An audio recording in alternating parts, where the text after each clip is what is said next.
अभिनव माझा दीर अचानक घरात आला आणि दरवाजा लावून घेतला. मला कळेना असेच झाले. अहो भाऊजी, तुम्ही दरवाजा का बरं लावून घेतला? वहिनी थांब, थोडा वेळ सांगतो तुला सगळं, तू एक शब्दही बोलू नको.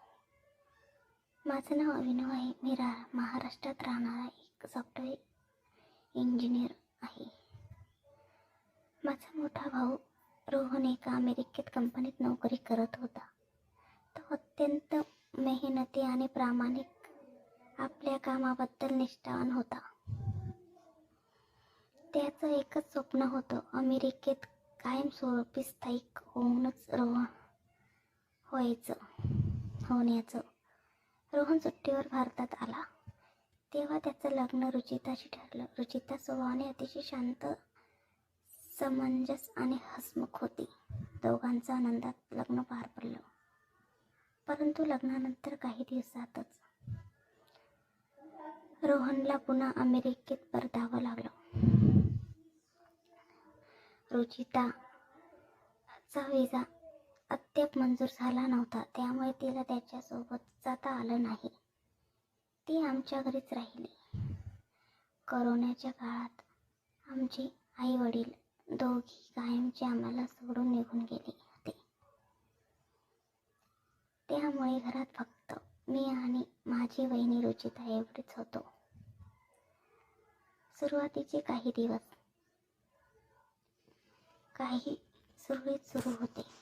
मात्र लग्नाला अवघे 2-3 महिने झाले असतानाच रोहन अमेरिकेला गेल्यामुळे रुचिताच्या आयुष्यात मोठी पोकळी निर्माण झाली होती.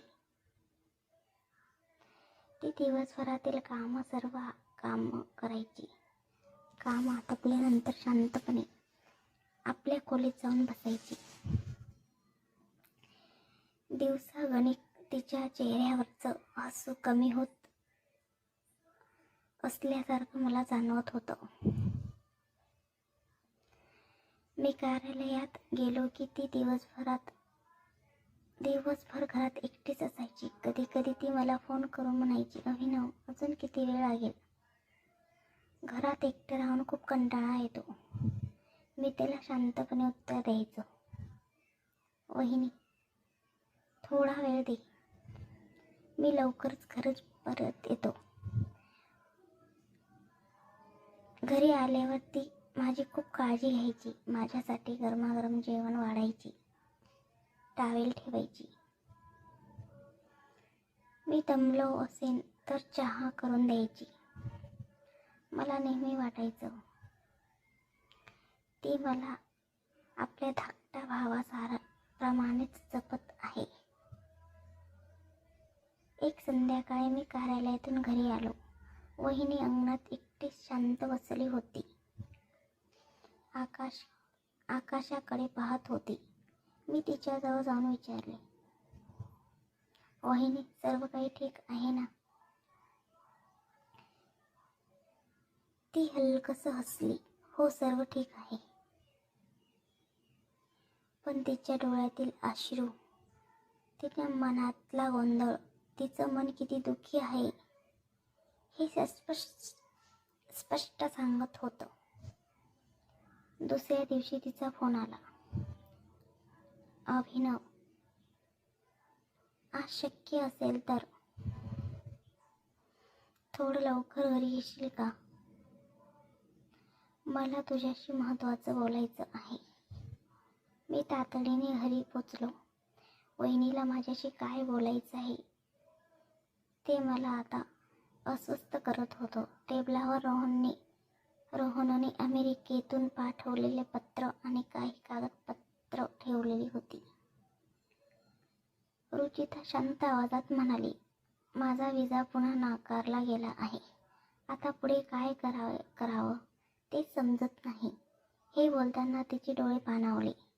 त्या क्षणी मला जाणवलं, तिला कुणाच्या सहानुभूतीची नव्हे तर कुटुंबाच्या खंबीर आधाराची गरज आहे. मी तिला धीर वाढवत म्हणालो, वहिनी, काळजी करू नको. आपण पुन्हा प्रयत्न करू. तुझा विजा लवकरच मंजूर होईल. रोहन दादाशी बोलू, योग्य मार्ग नक्की सापडेल. त्या दिवसांपासून आम्ही दोघे मिळून विजासाठी लागणारी सर्व कागदपत्रे पुन्हा तयार करायला घेतली.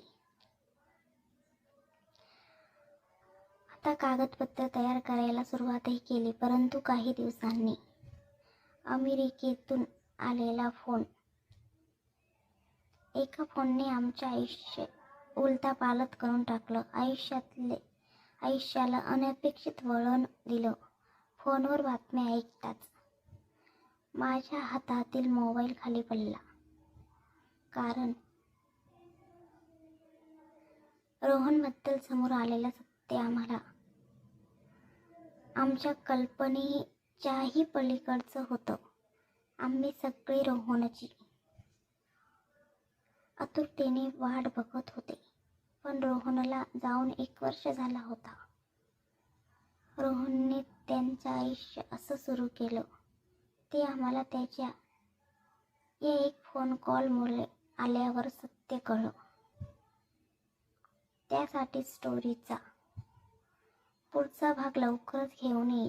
पण त्याआधी तुम्हाला व्हिडिओला लाईक करा आणि चॅनलला सबस्क्राईब